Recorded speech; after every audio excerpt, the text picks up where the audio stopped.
les amis de la prière, je voulais partager avec vous ces 3 secrets qui sont vraiment importants, nécessaires, efficaces, à ne pas laisser, à ne pas négliger. Ça va vous aider. Parce que moi qui vous parle, j'en ai déjà vécu les effets. J'ai partagé ces secrets avec des tierces personnes qui ont également vécu la main de Dieu. Je veux que toi aussi tu sois aligné cette fois-ci parce que tu as beaucoup prié sans être exaucé, au point que tu es même fatigué, tu cherches même à abandonner. Bien-aimés, pour vous partager ces secrets, je vous envoie des livres dans les livres de Jacques, pour ceux qui sont chrétiens, Épître de Jacques, le chapitre 5. Vous pouvez même commencer à partir de verset 13, 14, 15, 16, 17, même jusqu'à 18. Toutes ces étapes seront inscrites là-bas et partout ailleurs dans la Bible. Je n'ai pas dit que c'est ça qui est le summum, ou le point culminant, je ne sais pas moi, le plus haut sommet de l'importance de la prière, non.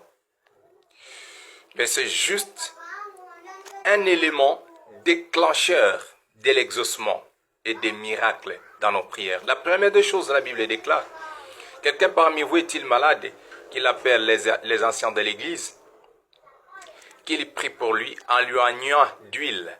Et la prière, voyez, la prière de la foi guérira les malades, et s'il a commis quelques péchés, il lui sera pardonné. C'est la toute première des choses. La première des choses que je voulais souligner ici, c'est la prière de la foi. Bien-aimé, quand tu pries et la foi, bon, il est difficile même que cette foi puisse agir parce que c'est un élément qui est spirituel. Quand tu n'es pas spirituel, quand tu es distrait dans la prière, tu es sur les téléphones, quand tu penses à autre chose, il est vraiment difficile que cette foi puisse agir.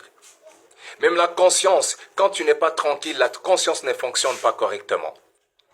Il y a de ces choses qui demandent de la concentration, de la présence, du sérieux, tout comme la foi. Quand tu rentres dans la prière, aie la foi. Que ta foi soit agissante, ta foi soit active, permanente, présente, en train d'accompagner chaque mot et chaque parole de la prière.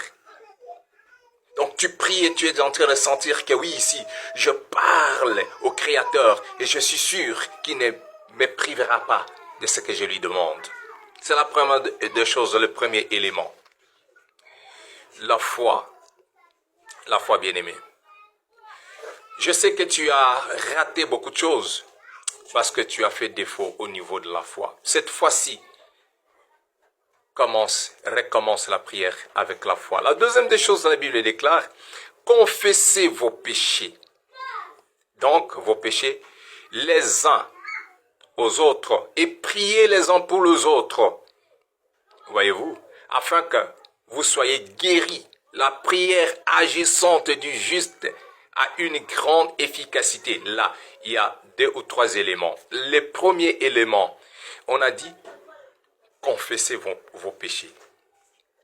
C'est là qui complète le tout dernier élément qui dit la prière du juste agit avec une grande efficacité. C'est-à-dire quand on confesse les péchés, on ne suppose pas la grâce de Dieu que la justice nous sera imputée par le Seigneur, bien sûr.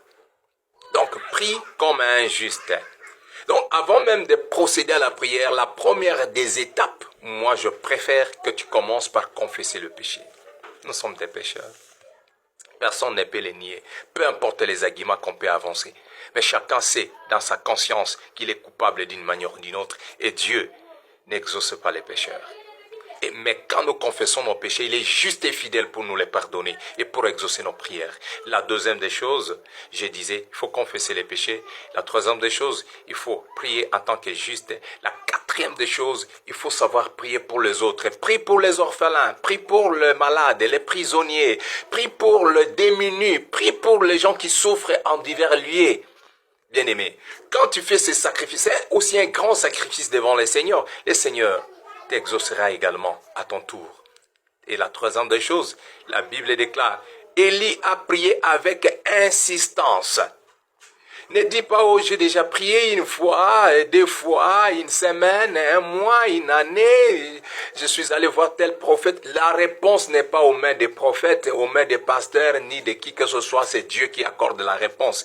Ne fatigue pas, ne sois pas fatigué dans ta prière parce que tu es allé voir un prophète, un homme. Non, non, non.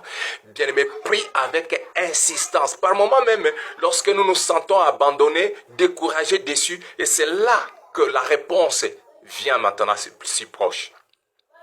Bien-aimé, prie avec insistance, ne te fatigue pas. Cette fois-ci, avec ces principes, essaye. Je sais que tu verras la main de Dieu et tu viendras témoigner par la suite. Que Dieu te bénisse et qu'il exauce toutes tes prières en suivant également toutes ces étapes et bien d'autres étapes qui vont suivre. Seigneur, sois favorable à tous tes enfants, guéris les malades, console les affligés. Accorde, Seigneur, la descendance, Seigneur, aux stériles. Accorde le travail, au Seigneur, aux sans-emploi. Oui, Père éternel, agis à chacun selon qui te demande. Exauce la prière de chacun dans le nom puissant de Jésus, nous avons prié. Amen. Soyez bénis.